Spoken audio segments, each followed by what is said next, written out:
Hey, what's going on, man? And welcome to another episode of Skybox Conversations, the Hoop Pod, where we talk about all things hoops, more in particular about my favorite team, man, the Los Angeles Lakers. And on the college level, it's going to be those Arkansas Razorbacks because it's always about Whoop Pig, so we, baby. Man, I got another special episode for y'all today. Just kind of talking about how Jimmy and those Warriors and Steph and those Warriors they could make a move. They could come up in those standings and they could be a sleeper team in the West. And there's a reason why I feel that way. It's not just because Jimmy Butler is averaging 22 points and damn near 7 rebounds and 6 assists, and he's getting to the line and he's making them tougher and he's another scoring threat. We already talked about all that. But the real reason I think that is just because of how injury riddled the Mavericks really are. Because if you take a look at the standings, look at this real quick. All right. Um, let's look at these Western Conference standings. And what you're gonna see is look, it's cluttered up right here. You got Clips, Timberwolves, Mavs, Kings, Warriors. Or rather, you got the Timberwolves, Mavs, Kings, Warriors. The Mavs are now without Daniel Gafford for 6 weeks. AD is about to miss at least a month. Lively, that's to be announced. We don't even know when that's going to be. PJ Washington, not sure. Um, um, those are the four I know for sure who are instrumental. Three of those are starters, right? One of them is key off the bench, and you don't have those four people. And without them, I think that the Mavs can hold afloat, right? They can win some games, right? Because I'm not sure exactly what their schedule is. I know they can probably win some games, but I really do think that that leaves a wide open door for the Warriors to kind of come on and creep on in, and really make some damage when you're talking about climbing up the Western Conference, standings. I mean, look at their schedule coming up. Matter of fact, it's funny because they got the Kings, who is like right above them right now in the standings. Then they got the Mavs. That's ironic. And they got the Hornets. Then they got the Magic. And then they got the Sixers. Then they got the Hornets again. Then they got the Knicks again. Then they got the Nets. They got the Pistons. The trip. When you look at these games, these are very winnable games for them. It has to be one of the easier schedules for the remaining, part of the season. It has to be, right? I don't know the exact number, like where it ranks as far as like toughest schedule or at least toughest schedule, but just from the looks of it, their toughest games seem to be behind them. With all due respect, like you got the Knicks a couple times. That's gonna be tough. You got the Bucks. You got the Nuggets. Um, you got the Grizz. You got the Lakers. Of course, you got the Rockets. Like those are gonna be some pretty tough games. But like Jimmy, like even Draymond said it himself, Jimmy coming in has made them look like night and day and a completely different team because he's the pros pro and Jimmy is that, right? He impacts winning wherever he has gone. And since he's been there with them, I mean, I think they're like 3-1. And really got them balling out. And I'm gonna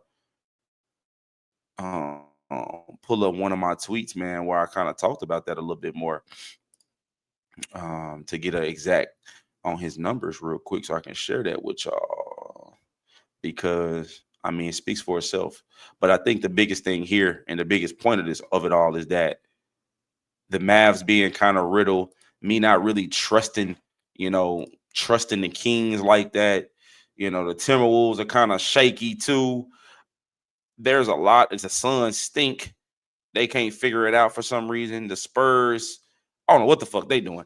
I gotta make a video about that because that blows my mind. How you go get De'Aaron Fox, and instead of putting Stephon Castle in the starting lineup or keeping Stephon Castle in the starting lineup, rather, because he was there with Chris Paul, you start him and Chris Paul together. I don't understand that shit. Whatever though, that ain't my team. That ain't got nothing to do with me. But that's very questionable. I don't understand that whatsoever. So I damn near got to make a video about that. But yes, I think the West is a tight race. I don't think the Warriors are going to make any noise. We're talking about like going deep in the playoffs or anything. Let's not get carried away. But I do feel like they can. It's wide open for them to make a run and at least become a higher seed in the play-in game, or possibly get to that 6 seed. But the Clippers are pretty damn good. And Ty Lue getting the absolute best out of the Clippers right now. Which kind of makes them a sleeper team to make it maybe to the second round of the playoffs. I can see them making it to the second round, man, depending on what version of them shows up and what you can get out of these additions like Bogdanovich and Ben Simmons, because he had a really great game in his first game with them last night. Like making him understand, hey, bro, we don't need you to be the number one pick that you were. We don't need you to be who you were in Philly. We don't need that. Now, if you can give us that, shit, you fuck around, start eventually. But bro, come off this bench, give us 20 minutes, rebound the ball, play defense at a high level, handle the ball and push in transition like we know you can do, play above the rim, finish around the rim, right? Do your job at a high level. And bro, you're gonna be super valuable to what the Clippers are trying to do. I think that's a conversation Ty Lue has to have with him if he hasn't had it already. But again, if you just look at those standings, it's wide open. It's anybody's game. Um, and that's really what I wanted to highlight here is that one, that sucks for the Mavs that Nico already was getting so much scrutiny and going through so much. And I think he kind of got some heat off of him because of that amazing game that Kyrie had the other night. Had 42 and was busting the Warriors ass. But he was already under so much scrutiny. Nico was, and then you lose AD. Then Gafford goes out with this freak knee injury. Right, Lively already was out. PJ's out. It's just like one thing after another with this team. You know what I'm saying? And they just can't seem to get over that hump right now. But we all know a healthy Mavs team. And I said this in another video, the last video, that a healthy Mavs team is a scary Mavs team that can definitely go win it all, especially if they can like get that cohesiveness and that togetherness on the fly like that this year. They can definitely go win it all. But the biggest thing that seems to be getting in the way right now was health. Can they get healthy? Can they stay healthy? Because if they can do that, I have no doubts in my mind that they can go to the Western Conference Finals because one, they're just so large, so huge. AD going back to the four is going to unlock so much for him. Him and Kyrie in that 2-man game, that's going to become one of the top 2-man games in the whole NBA. So it's like that's scary, bro. That's scary. But right now, them being those key dudes being out a month plus, if Steph and Jimmy and the Warriors can continue to play this type of cohesive basketball that they're playing, and Jimmy keeps bringing what he's bringing, I would not be surprised if we look up and the Warriors are in that 6, 7 spot. I wouldn't be surprised at all. It's gonna take a lot, but we looked at their schedule. Their schedule is pretty frail. They got a lot of games they can win. Out of the remaining 30, they can win 20 of those, right? So that would put them at 48 wins. If they can win 20 of those, 22 of those, it's 50 games. I don't see them being a 50-game win team because I think the Lakers are going to be a 50-game win team. But again, the Warriors played their toughest games in the first half of the season. Right now, it's like they can kind of go cruise control a little bit in a way. No disrespect to some of these teams, but they can. And man, you got to watch out for that because Jimmy is making them very good. And then now what I think it does too for Dunleavy is that he's seeing, this move might actually work. This summer, I might have to go make a couple more moves and go get these dudes a big, and go get these dudes some other wing perimeters, perimeter guys.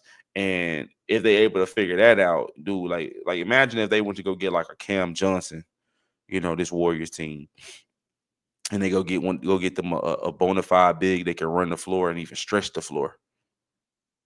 Man, Steph, I feel like Steph would get a little spry in his step, just like LeBron did when he got Luka.